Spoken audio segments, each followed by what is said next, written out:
Сәлем достар, мен сіздерге осы видеодан қалай Мальдив аралдарына ешқандай туроператорсыз, турагенттің көмегінсіз тиімді қаражатпен баруға болатынын айтып көрсеткім келеді. Бұл видеода мен сіздерге аяғына дейін созып, аяғында бір жауабын айтпаймын, себебі мен бұл аралды әрбір қазақ көрсе екен деймін. Себебі бұл аралда біз болған кезде ақпан айының 8 күні жолдасымыз екеуміз ғана болдық. Бір қазақ көрмедім. Тек қайтатын күні ғана бір-екі жас жұбайды ғана көрдік. Сол себепті осы видеоны аяғына дейін көріңіздер, сұрақтарыңыз болса, комментарияға жазып қалдырыңыздар. Мен сіздермен барлығымен бөлісетін боламын. Жалпы Мальдив аралдарына біз аяқ астынан баруды шештік. Ақпан айында біз чартерный чаттардан Мальдив аралдарына 10 күнге бір барып келу бағыты, оның үстіне Air Астанамен 230 мың теңгеге билет көріп қалдық.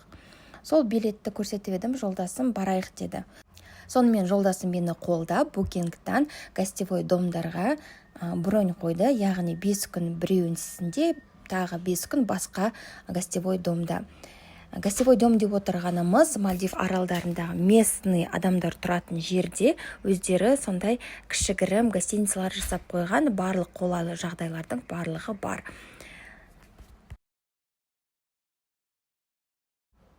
Біз Алматы қаласынан Мальдив аралдарына 7 сағаттай Air Астанамен ұштық, өте ыңғайлы болды, уақытылы тамақ, кино көріп демалып барыптық. Малия қаласының аэропортынан біздің аралға бару үшін бізді катер 16:00-де алып кету керек. Сол себепті біз аэропортта күтетін болдық. Мінекей біз ар жағында тұрған Малия қаласы, бер жағында тұрған бұл аэропорт. Осы аэропортта 3 сағат отырмау үшін біз арғы Малия қаласына, яғни Мальдив аралдарының астанасына 3 сағат жүріп қайтуды шештік. Біз Малияның аэропортына келдік, багаждарымызды алдық. Енді біздің 3 сағатымыз бар. 3 сағатты біз қаланы барып көрсек па деп ойлап тұрмыз. Өйткені 3 сағаттан кейін біз спидботпен Тодо аралына қарай жолға аттанамыз. Аэропорт өте кең, жаңа және салқын болды. Барлық жазулар түсінікті болды. Біз келесі бағытқа шығып, яғни жағажайға шығып, паромды күттік. Паромның қасында билет сататын жер болды. Қателеспесем $1 7 минутта аэропорттан Малияға жетуге болады. Сол паром арқылы біз багажнымыздың барлығын осы жерге қалдырып кеттік. Және де 5 багажы біз жолдасымыз екеуміз Малия қаласына барып, сол жерде араладық.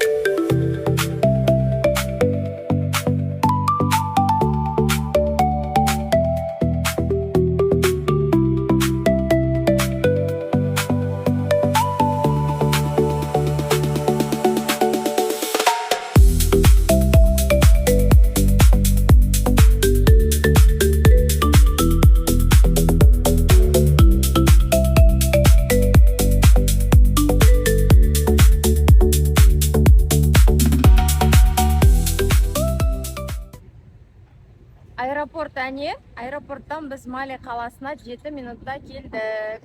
Бізде бар 2-3 сағат бар, осы 2-3 сағатта біз осы Малия қаласын көрейік деп тұрмыз.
Ағашқа қарай келе жатырмын, осы ағаш әдемі болғаннан кейін.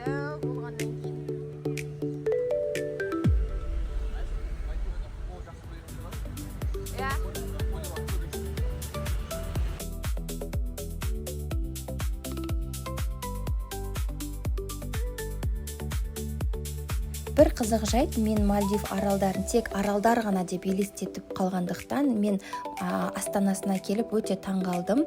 Бұл жердегі жергілікті тұрғындардың барлығы мұсылмандар екен. Себебі біз қайтқан күні ораза басталып кетті, және бұл жерде ораза басталып кеткен кезде барлық жер жабық, ешқандай кафе, ресторандар жұмыс жасамады. Және де қазір байқап тұрғандарыңыздай видеода бұл жерде мешіт деген өте көп болды.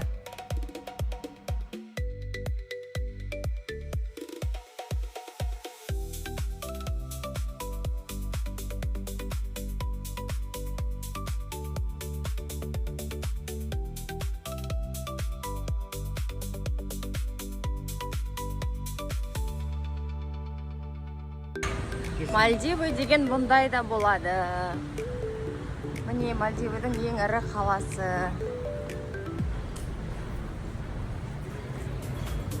Мешіт.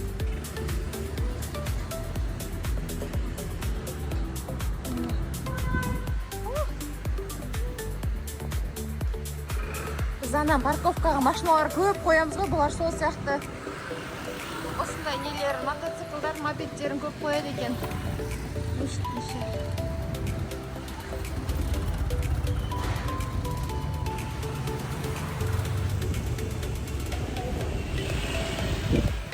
Түсінбедім қандай ғимарат екен. Бірақ мешіт көп. Анау аяқта да мешіт.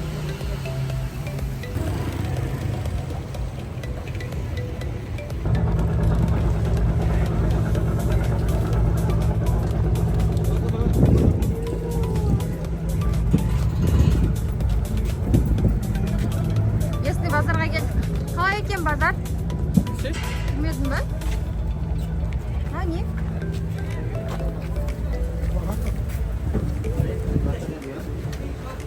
Базардан бірақ шықтық ал. Банан же. Hello. Drink? Не? Kos. Кокос.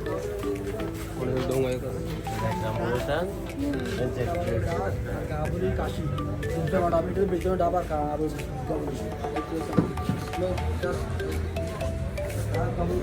This cocktail bound.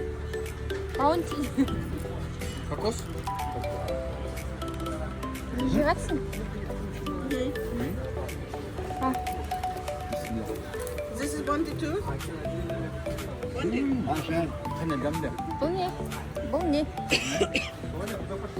I know that. And how much is this? Мына баунтидің дәмі кәдімгідей.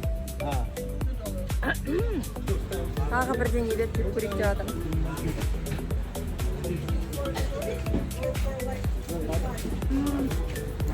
Біздің ірімшікке ұқсай ма, бірақ орех и дәмі бар. Перде кеткен бетті қара қып-қызыл.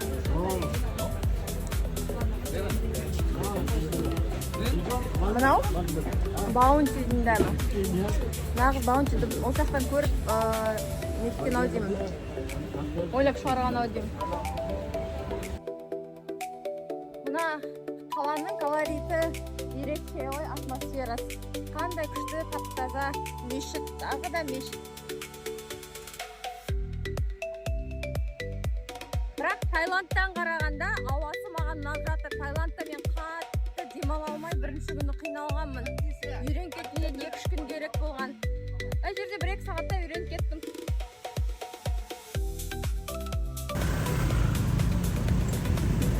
Мама, привет! Біз обед шектеп жатырмыз. 1 сағаттан кейін оқуға барамыз. Қазір малетеміз.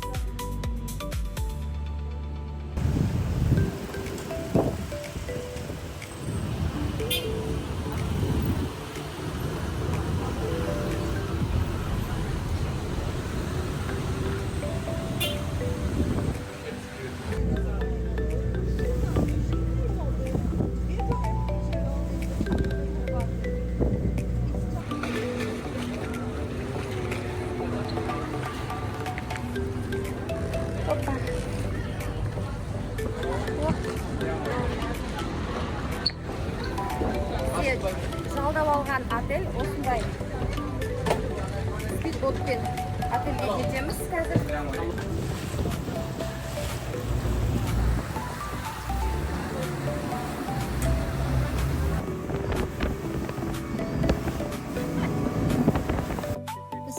жаманнан түстік. Чемодандарымызды алып кеттік енді. Но не сафари сияқты машиналар қойып жатыр. Енді бізді гостиницаға бара жатыр. Так, біз гостиницамызға келдік. Бізді кафе ресепшнда күтіп алып жатыр. Мына жерден бітіп кіреміз. Бәрі топырақ. Біздің мини территориямыз кішкентай ғана.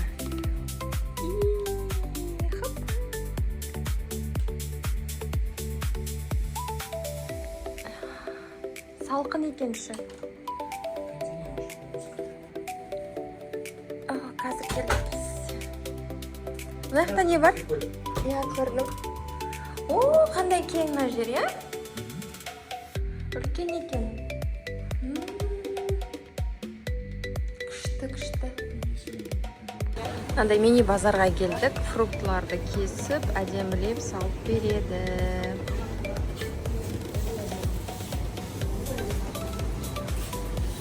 Біздікі дайындалып жатыр.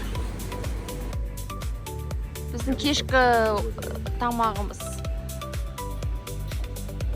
Манго, папайя, ананас и драгон фрут.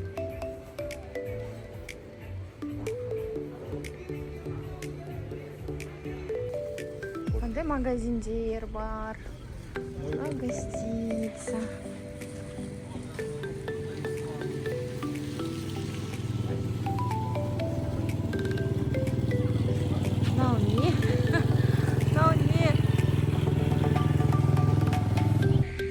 Сувенирстер магазинге келдік. Әртүрлі сувенирлер бар екен.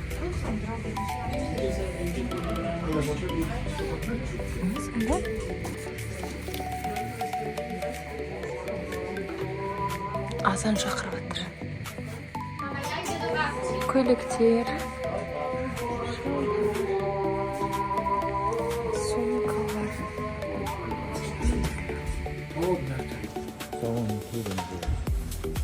Барбершоп бар екен мына жақта. Мантан суретін салып берсін саған.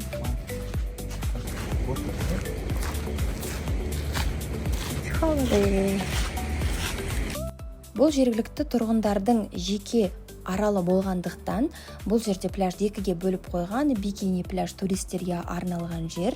Бірақ соның өзінде де алкоголь бұл жерде под запретом, қолдануға, ішуге ешқандай болмайды. Келесі бұл жақта өздері жеке шомылатын пляж, себебі олар жабық киінеді. Біз осы жерде шомылдық, су өте керемет. Жақын жерде міне жолдасым скат көрді, тасбақа көрді. Суы жылы, құмы ешқандай да күнге ысымайды. Бұл арал Үнді мұхитының тура ортасында дөп дөңгелек болып тұрғандықтан, сіз оң жағына ғана шығыс жағына барсаңыз күннің атқанын көресіз, батыс жағына барсаңыз күннің батқанын көресіз. Яғни бұл жерде дөңгеленіп кез келген жағында әдемі жағажайда демалуға болады. Поливай, скорее.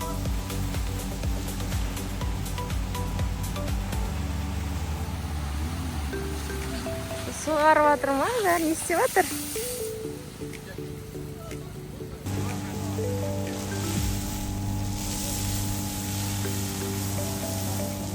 Напормен түсіре алмай жатыр ана.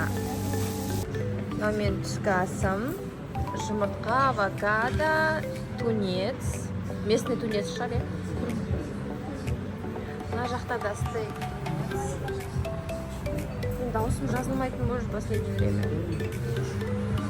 Террасада завтра обед ішіп отырмыз.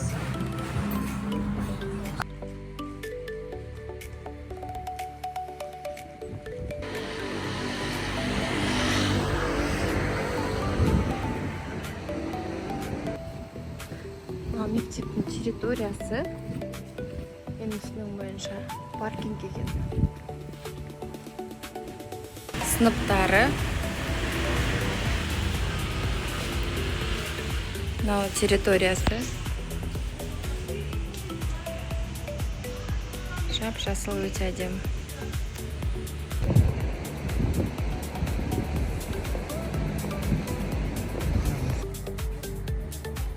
Хакуна деген жақсы отель. Жаңадан салынған әдемі өте. Ресепшн. Бассейнімен. Велосипед? Байк емес, велосипед алмадық па? Мынау ауруханасы. Скорый помощьтар. Көше осындай салқын. Көлеңкесі салқын. Мешітке қарама қарсы.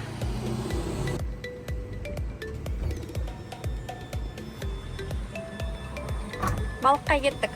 Бір кісі балық ұстайым дейді. Rainbow fish. Rainbow fish, yeah. Радуга? Радужный? Rainbow. Видео мынандай ғана ма? Ready? Көреміз қазір. Удачи, сотик. Мына жақта басқа кристалл. Мына жақта мына жерде кәмістер балық аулап жатыр. Қазір шүрекпектер қолын дірілдеп ориентировать жатырмын. Шайқалды. От алып жатыр, шамай. Коми? Yes. Мен тарта алмадым, тартып едім. Лескамды немен крючогымен қоса жеп кетіпті. Бірдеңе дәу бірдеңе болды, не болса да. Так, бірінші балығымыз біздің. Жаңа бір крупный бір өсіп жіберіп алдық. Лескасымен қоса. Істеп, чайнап кетті. Борится она? Да? Үлкен біреу шығар онда.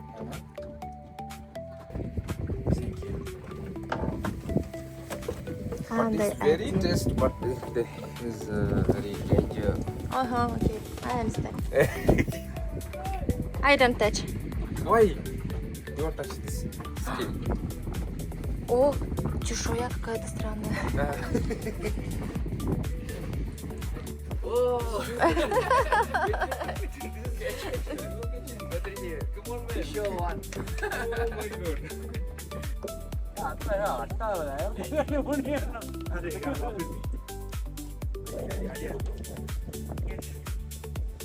Акула.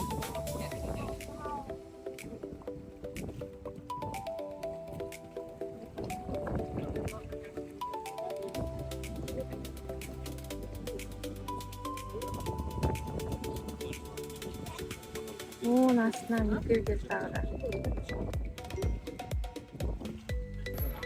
Сұлтанның ұстаған балықтарын жеңдеп жатырмыз. Бізге былай дайындап берді. Жаңа кешке балыққа барып ұстаған балықтар. Мынау өте дәмді болады деді. Қазір көреміз. Стейк болды, иә, мынау Сұлтан барлығы. Қасымызға рис берді және осындай арбузын соғып берді.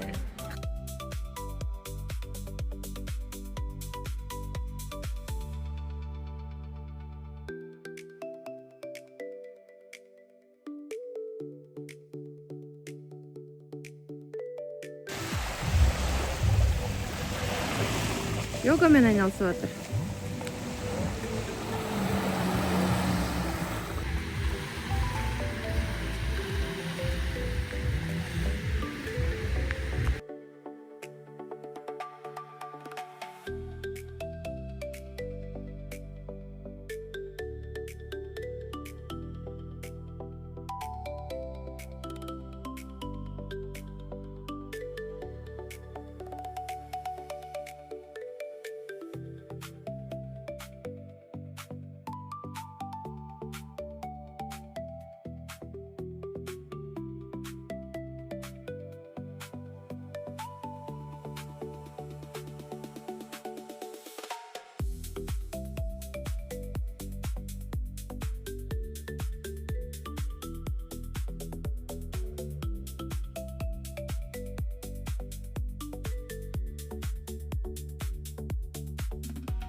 Біз таңғы асқа келдік. Таңғы асқа келсек, ондай маракуйялар өсіп тұр мына жерде.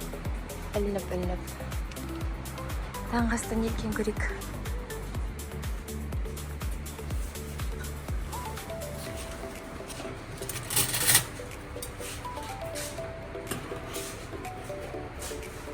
Мальдив аралдарының ақшасы рупий. 500 рупий. Тоқымамен айналысып жатыр. Ақшалардан су өтпейді екен. Специально сол жасалынған. 50 рупей Құран оқып отыр.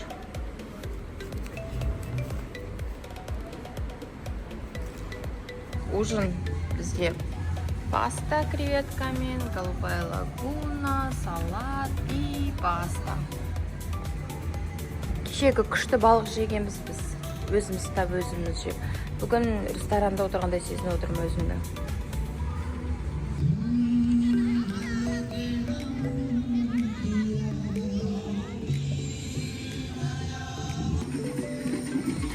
Қандай да бір мероприятие болып жатыр, мына жерде бірдеңе. Не болып жатқанын білмеймін.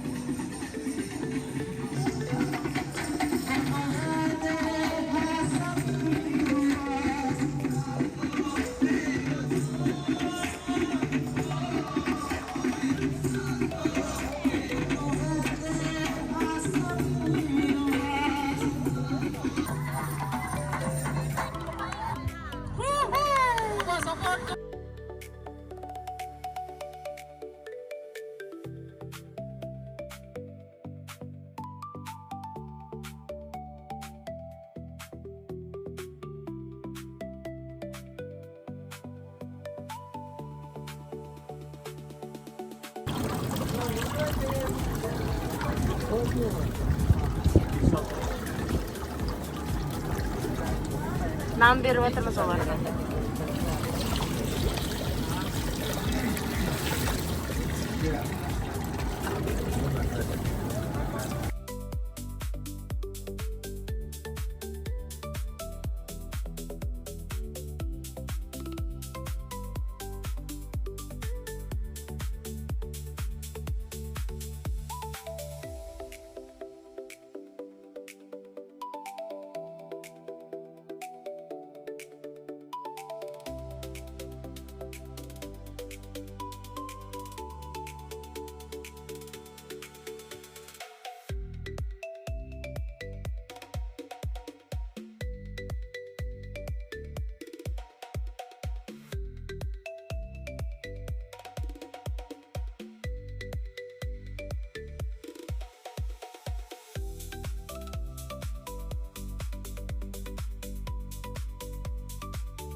Рис с тунцом. Ой, помните, кетті. Креветка жареная. Сколько него? Масала. Рис. Масала. С карри. Түскі ас ішуге шықты. Ауа райы өте керемет. Қатты ыстық емес, қатты влажность та жоқ. Күн күшті отты.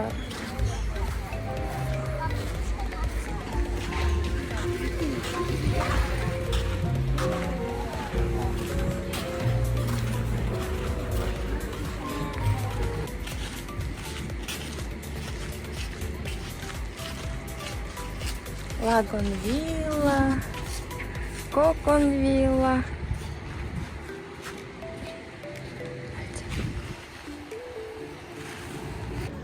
Foodland деген ресторанға келіп, осындай тамақ заказ бердік. Мынаның атын ұмытып қалдым, бірақ түсіндім не екенін менюдан. Мынау балық. Қолыңызды аласыз ба?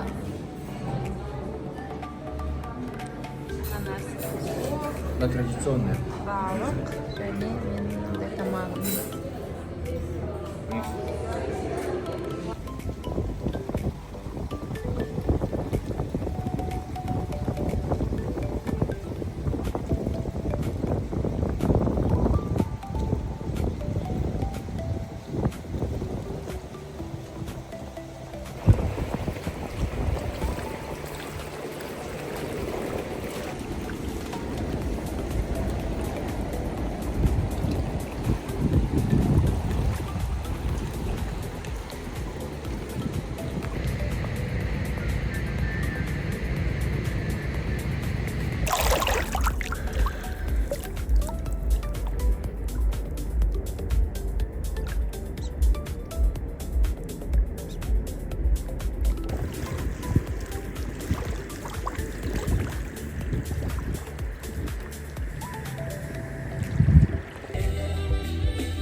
Song from Bob Dylan to start off with to get warmed up.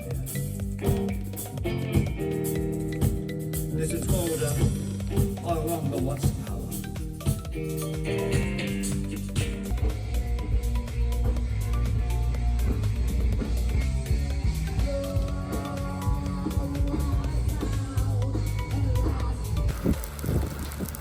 Бүгін түскі асқа осындай тағам. Тунец, Сұлтан? Картошка, рис салатымен.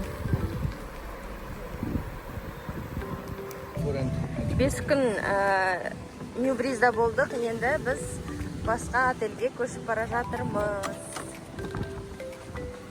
Кози деген отельге көшіп бара жатырмыз.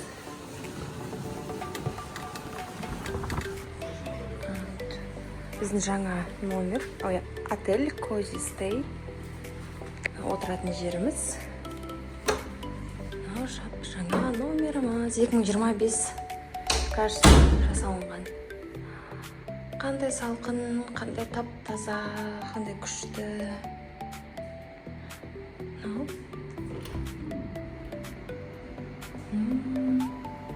Яқта не бар?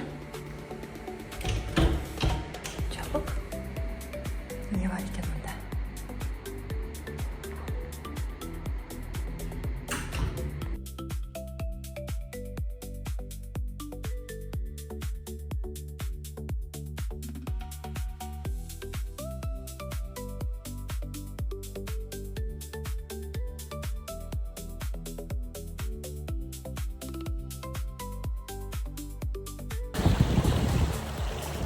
Набережныйға келіп отырмыз.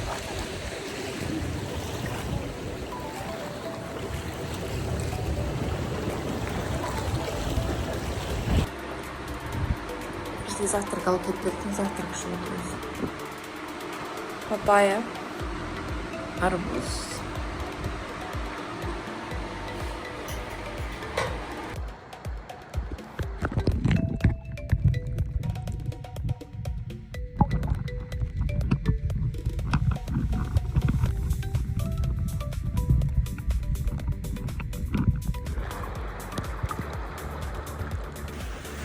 Айтайын ба сіздерге?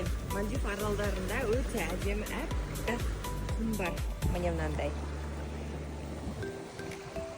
Бұл құм енді әдемілігінде, жұмсақтығында, аппақтығында шегі жоқ. Суға қызбайды. Сөйтсек, бұл құм дегеніміз балықтардың какашкалары екен. Балықтар судың астында коралда жейді екен де, оны қорытпағаннан кейін қалғандарын осылай шығарып тастайды екен. Табиғаттың кереметтілігі, қандай? Бүгін 18 февраль, ақпан, Ораза байрам. Местный жительдер аз.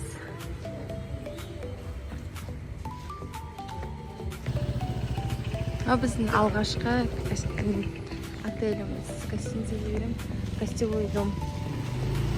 Осы аралда өсірілетін әрбір жеміс жидек көкөністер осылай басқа аралдарға кешке уақытта жіберіледі екен.